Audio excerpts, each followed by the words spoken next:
Languedoc.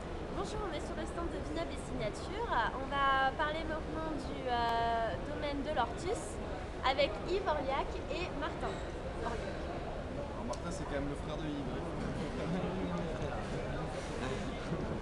Alors, c'est toi qui attaque ou c'est moi là? Je sais Bon, pas. première question, est-ce que vous pouvez nous présenter en 2-3 mots ce que sont les vins du Pixin? Alors, les vins du Pixin, alors d'abord, quand même, il faut parler, je pense qu'il faut situer, il faut parler de la région Languedoc. La première chose, c'est quand même le Languedoc, c'est quoi? C'est une borne entre mer et montagne. Et les vins du Pixalou se situent plutôt sur les contreforts de la montagne. En fait, le Pixalou, c'est le balcon des Cévennes qui domine la mer Méditerranée. En fait, on est sur le contrefort des Cévennes. Et du haut du Pixalou, on a à la fois une vue sur votre gauche, on voit le Mont Ventoux et on voit jusqu'au Canigou. Et si on regarde face à la mer, derrière, on a les Cévennes qui s'étalent dans votre dos. Et nous, l'appellation Pixalou, s'étale sur le pied du Pixalou et le contrefort des falaises de l'Ortus. Et le vignoble de l'Ortus est entre ces deux grandes falaises calcaires. Super. Et maintenant, Martin, est-ce que tu peux nous dire 2-3 mots sur la philosophie du domaine? Au domaine de l'Ortus, notre philosophie, dans l'approche, c'est surtout la vigne en fait. Notre travail, l'essentiel de notre métier, c'est cultiver la vigne, faire des raisins, et de grands raisins qui vont ensuite donner des grands vins. Pour ça, notre approche du terroir, c'est une vigne bien plantée, bien dans son environnement, en harmonie avec son environnement, et c'est le qui va donner Ok, tout notre savoir-faire se concentre là-dessus.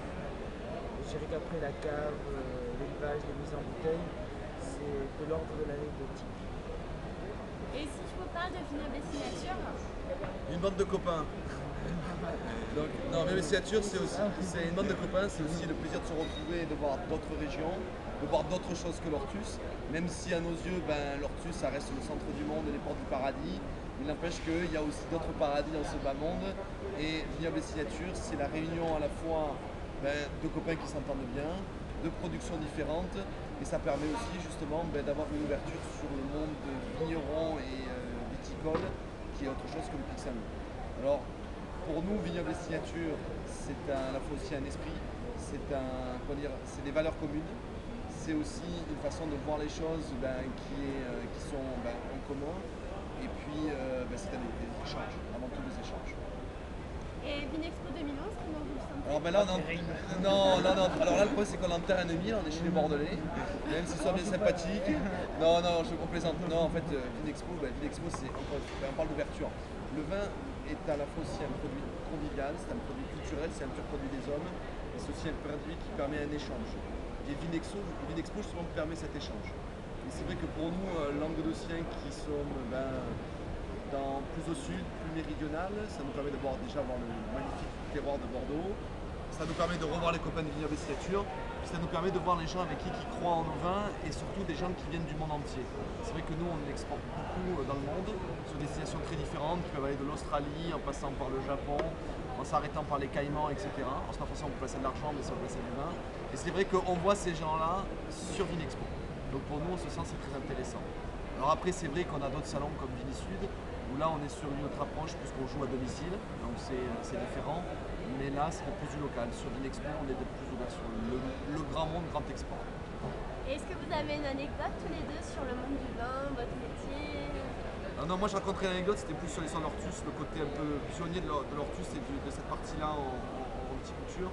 C'est vrai que quand on pense à la viticulture languedocienne, on pense à la viticulture du bas Languedoc. Et c'est vrai que historiquement, les coteaux de l'arrière-pays dans lequel on se trouve étaient des terroirs très pauvres, des terres à moutons. Et malheureusement, il fut une certaine époque où les gens ne croyaient pas beaucoup en la viticulture languedocienne. Il y en a une anecdote dans la famille, notre grand-père, donc le père de notre père, qui à l'époque lui avait un peu plus d'argent, c'était un propriétaire, mais plus du côté du sud-ouest. Lui, quand il a appris que notre père voulait devenir vigneron dans cette partie du vignoble en France, en Languedoc, il était catastrophé. Et il lui avait dit, écoute fiston, il y a 3 moyens de te ruiner dans la vie, et la manière la plus rapide c'est le jeu, la manière la plus élégante ce sont les femmes, et la manière la plus sûre c'est de faire de la viticulture en Languedoc. Je peux vous certifier aujourd'hui, le grand-père il est très fier de son fiston, et je crois que c'est pas toujours évident, mais il y a encore de grands terroirs à découvrir, et pour nous le Pixalou fait partie de ces grands terroirs. Et donc notre père a su faire démentir son propre père je pense qu'il avait raison parce qu'avant tout il y croyait parce que il a découvert quelque chose. Super. Au plaisir de vous recevoir en Languedoc. Ouais, C'est mon génial. frère.